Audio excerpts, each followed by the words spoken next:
What's going on, everyone? It's Kenosha here, bringing you 60 seconds of nutritional and food advice. We're going to touch up on 3 key points: shopping, making smarter decisions, and diets. When it comes to shopping, be a little bit more aware about what you're buying. Go into the store with a plan and keep a simple ingredient list. That way you're not going off track and buying snacks here and there. Second is making smarter choices. When it comes to shopping, eating out, or any other events, you know what the smarter decision is.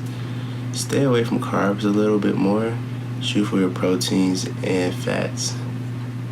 Now, diets. Diets often comes to meaning losing weight for some reason. That's not what it means.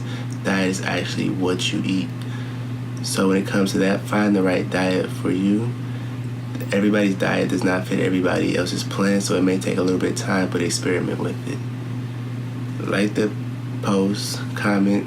I'd love to hear your thoughts.